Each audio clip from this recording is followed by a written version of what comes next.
Bonjour à tous, bienvenue sur e-learning physique. Aujourd'hui, on va parler d'une expérience d'interférence d'atomes, qui met en évidence vraiment le comportement ondulatoire de la matière, pas seulement des photons, pas seulement d'électrons. On a réalisé des interférences d'électrons, mais là c'est avec des atomes d'hélium.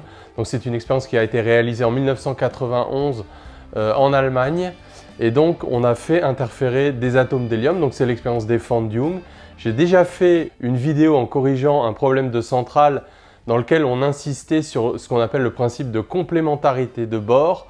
Donc c'est cette fameuse expérience de pensée, ce défi lancé à Einstein à Bohr, parce que Einstein prétendait qu'il était capable de mesurer, qu'il serait capable de mesurer à la fois, d'observer à la fois le phénomène d'interférence et de savoir par quel trou, par quelle fente était passé un quantum dans une expérience d'interférence quantique.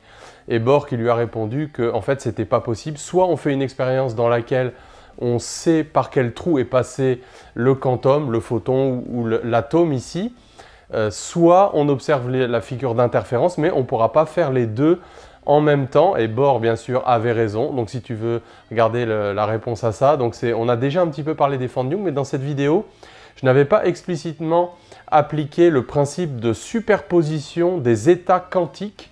Alors on va voir qu'il y a vraiment une analogie avec la démonstration de la formule des interférences à deux ondes pour laquelle j'ai déjà fait une vidéo en notation complexe.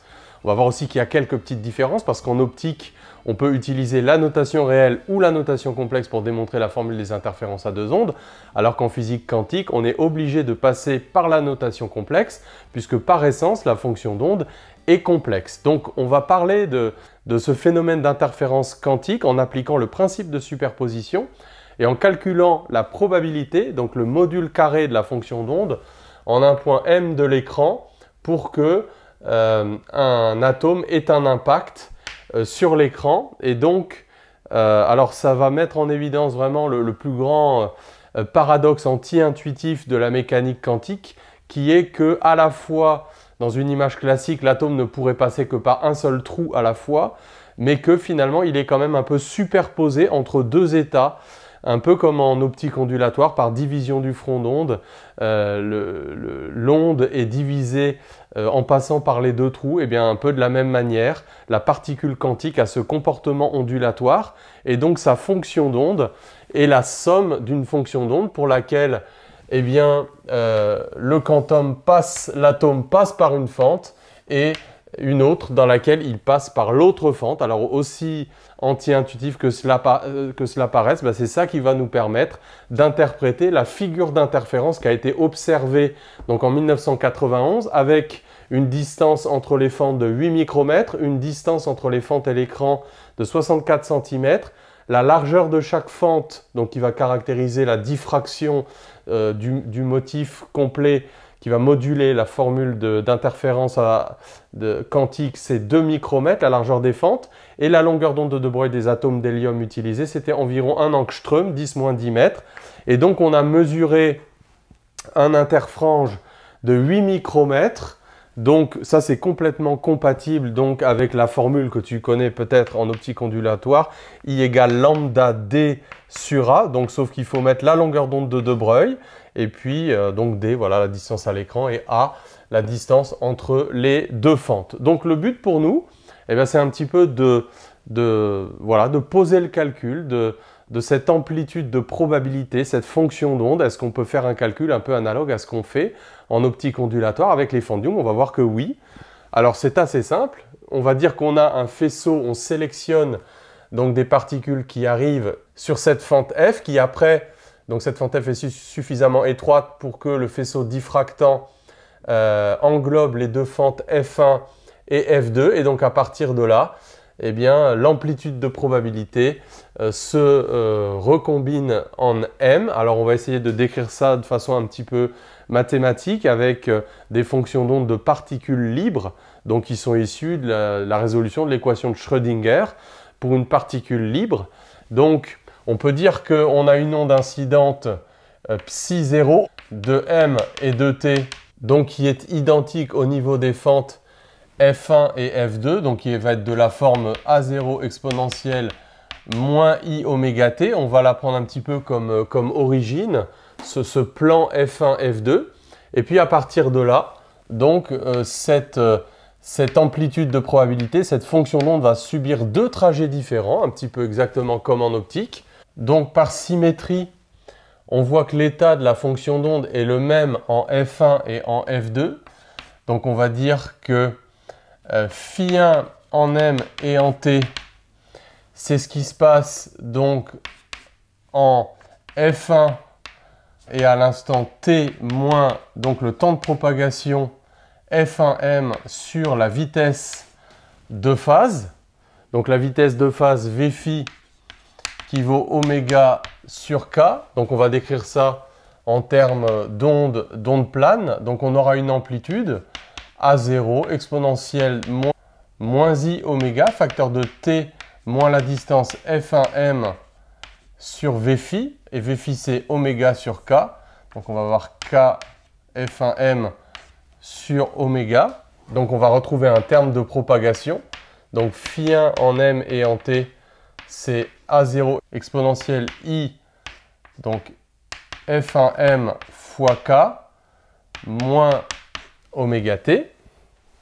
Donc là, on retrouve la structure d'une OPPH. IK, la distance parcourue, moins oméga T. La convention avec l'équation de Schrödinger, c'est toujours une exponentielle en moins I oméga T. Et puis de la même manière, phi2, alors ça va être la même amplitude de l'onde par symétrie. On a une relation tout à fait analogue. Donc exponentielle I, donc K, la distance F de M, moins oméga T. Et donc, comme ça, on peut reconstituer donc l'amplitude de probabilité, la fonction d'onde au point M de l'écran. Donc on voit que à partir des deux fentes, les distances parcourues a priori sont différentes si on n'est pas à l'origine. Et donc on peut écrire ça A0 exponentielle moins I oméga T, donc exponentielle IK F1M plus exponentielle IK F2M.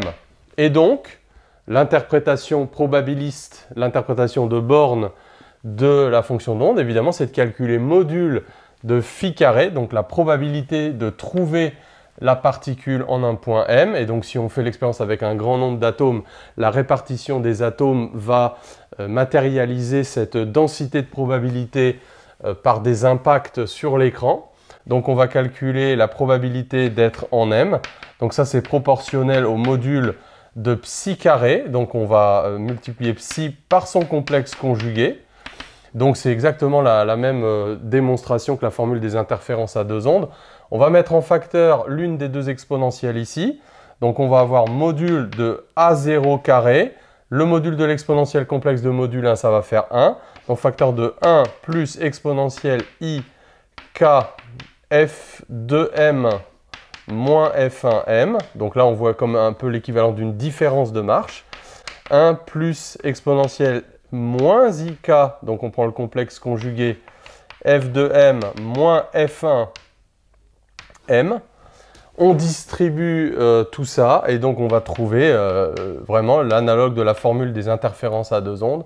Donc on va trouver deux modules de A0 carré, un peu comme 2I0, facteur de 1 plus cosinus de K fois delta, delta qui est donc la différence de marche, F2M moins F1M pour les amplitudes de probabilité. Donc voilà, on a la formule de Fresnel, mais cette fois-ci, attention, ce n'est pas tout à fait la même signification, c'est une amplitude de probabilité. On ne travaille pas avec des photons, on ne travaille pas avec une onde électromagnétique, mais on travaille avec des ondes de matière.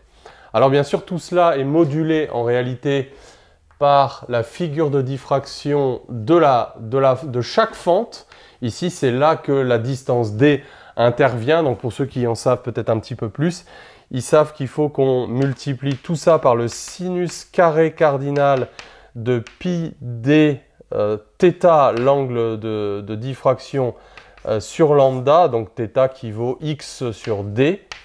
Et donc voilà, c'est pour ça que en fait, au-delà de cette distance, on ne voit plus la formule de Fresnel, les interférences. Donc ça, c'est aussi limité par la taille de chaque fente. Donc voilà ce qui est tout à fait étonnant, c'est que pour des particules qui ont une certaine masse, on peut faire des raisonnements analogue à ce qu'on fait sur des ondes électromagnétiques, mais on le fait sur la fonction d'onde. Donc la signification physique évidemment, c'est que son module carré, ça représente la probabilité, la densité de probabilité de présence des atomes sur l'écran, et quand on fait l'expérience, on observe précisément, on est capable de mesurer l'interfrange et on trouve d'ailleurs la valeur attendue par la valeur théorique. C'est le même ordre de grandeur, donc c'est complètement cohérent, aussi étonnant que cela nous paraisse. Ça veut dire que quelque part, les atomes d'hélium, ils sont suspendus dans un état où à la fois, ils passent par un trou et par l'autre, alors que quand on cherche à savoir par quel trou ils sont passés, on trouve que systématiquement, ils sont passés soit par un trou, soit par l'autre.